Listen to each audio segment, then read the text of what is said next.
নমস্কার, আমি মঞ্জু ভট্টাচার্য।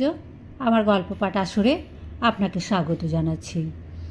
আমি আজ পড়ে শোনাচ্ছি সহজ পাঠ তৃতীয় ভাগ থেকে তনেন্দ্রনাথ ঘোষের লেখা একটি ছোট গল্প, জয় তিলক।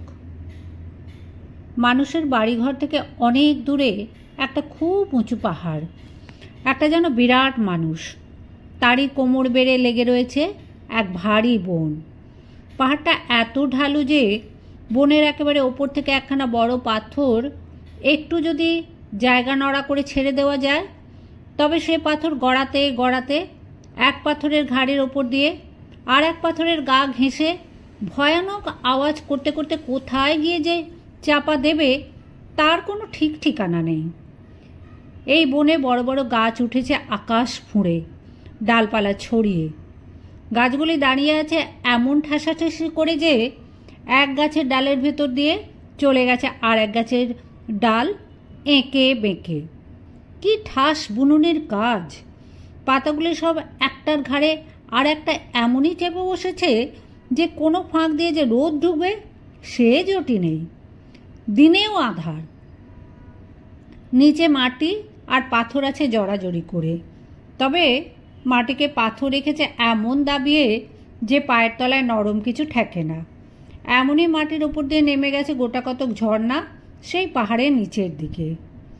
এই রকম একটা ঝর্ণার ধারে ছিল এক বাঘের ঘর। বাপ মা আর তাদের একটা ছানা থাকতো সেই ঘরে। এরা ডোরাকাটা বাঘ নয়, গায়েদের চাকা চাকা দাগ। এই বংশের বাঘ সে বনে বেশি ছিল না। অত বড় বন, তাতে ও বংশে ওই একটি শিশু। বাপ মা আদর করে নাম রেখেছিলেন কুলতিলক। সারা গায়ে তার তিলক কাটা। কুলতিলক রোজ সকালে উঠেই তার গায়ের তিলক গুনত। তার তো আয়না ছিল না, ঘাড়ের, পিঠের আর অমনি সব জায়গায় দাগ গুনবে কি করে? গিয়ে বসতো ঝর্ণার ধারে। ঝর্ণাই তার আয়না। সে গুনে দেখেছিল তার গায়ে 725 ফোঁটা। অত ফোঁটা গায়ে ধরে এমন জীব সে বনে দুটি ছিল না। একদিন তার মার কাছে বসে কথা বলছিলেন এক বাঘিনী। গায়ে তার ডোরা ডোরা দাগ। তাকে দেখেই কুলতিলক এসে বসলো কাছে। ওদের কথা সে কিছুই শুনছে না। একবার গিয়ে বসছে বাঘিনীর ডান দিকে, আবার গিয়ে বসছে বাঁ দিকে। এই আছে সামনের দিকে, তড়াক করে একটু লাফিয়ে পরক্ষণেই আবার পেছন দিকে। ও রকমটা বাঘিনীর চোখে মোটেই ভালো ঠেকছিল না। তিনি বড় ঘরের মেয়ে, বড় ঘরের বউ, চালচলন নিখুঁত। মনে মনে ভাবলেন, এ ছানাটা বেয়াদব। আর নাইবা হবে কেন, চিতাবাঘের ছানা তো।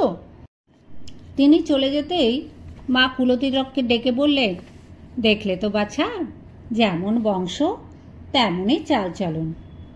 কুলতিলক বলে উঠল, 560। মা বললেন, সে কি 560? ছানা বললে, গায়ের ডোরা। এমনি করে সে বনে যত ফোঁটা কাটা আর ডোরা কাটা জানোয়ার ছিল ও সবারই ফোঁটা আর ডোরা গুনে দেখেছিল। ওরই সবচাইতে বেশি। একদিন কে এসে বললে, বনের একেবারে শেষ দিকে এক চিতা আছে, তার গায়ের তিলক গুনে শেষ করা যায় না। সে চিতাটি ছিল আর এক জাতের, তবু সেই বনেই তো সে থাকে। একদিন দেখা হলো দুজনেই দুজনের চারধারে ঘুরতে লাগলো।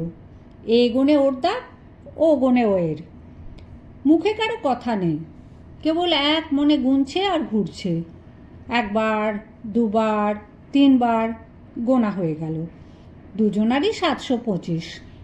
কুলতিলক আরও একবার গুনতে চায়। দিনের আলো ফুরিয়ে এসেছে, আর গোনা গেল না। রাতে ঘুম নেই, দিনে ভাবনার আর পার নেই।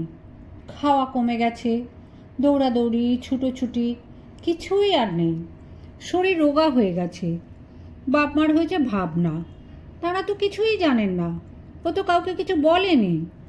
দিনের পর দিন সেই ঝর্ণার জলের ধারে বসে থাকে, একবারের পর আর একবার, তারপর আবার একবার গুনেই চলেছে। সে গুনার আর শেষ নেই। কোনো রকমে একটা দাগ কি বাড়বে না? একটা ছোট দাগ, এতদিন চোখে পড়েনি এমন একটা। ঝর্ণার জল তো একেবারে কাঁচের মতো, এতটুকু ঢেউ নেই। একটু ঘোলাও নয়, তবু একটাও নতুন দাগ ধরা পড়ল না। মনের দুঃখে বনের ভেতর ঘুরতে ঘুরতে চলে গেল সে অনেক দূর।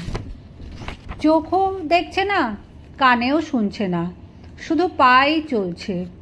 পথে সজারু, জিরাফ এরা সব মুচকে হাসলো। সবাই জেনে ফেলেছিল যে বনে আর একজনের গায়েও 725 দাগ। আরও খানিকটা পথ গেলে কতগুলি নারকেল গাছ এসে পড়ল। তাতে বসেছিল কটা বাঁদর। তাদের একজন সেই ওপর থেকে ঠিক সময় বুঝে ছেড়ে দিল এক নারকেল। পড়ল সেটা কুলতিলকের মাথায়, দুটো চোখের ঠিক মাঝখানে। এমনি করে সকলের কাছে উপহাস পেয়ে মনের দুঃখ বেড়েই গেল। আর বেড়াবার শখ রইল না। চুপ করে ফিরে এলো বাড়িতে। সারা রাত ধরে মাথার বেদনায় ছটফট করল। সকালবেলা উঠেই আবার সেই ঝর্ণার ধার, জল টলটল করছে। তলার পাথর বালি সব যেন উঠে এসেছে জলের ওপর। মানুষের ঘরে আয়না ঘষা মাজা করেও অমন চকচকে হয় না। এমনই জলে মুখের ছবি যেমন পড়া, অমনি কুলতিলকের সারা গায়ে কিসের যেন চমক লাগলো। কপালের ঠিক মাঝখানে যে তিলক দেখলো, সে গায়ের আর সব তিলককে ছাড়িয়ে গেছে। যেমন বড় তেমনই কালো। একটু দেরি না করে সে সোজা চলে গেল সেই 725 ফোঁটা চিতার বাড়ি। যে 3 পায়ে দাঁড়িয়ে সামনের ডান পাটা তুলে কপালের দিকে ফিরিয়ে ধীর গলায় বলল, 725-এর ওপরে আরও এক।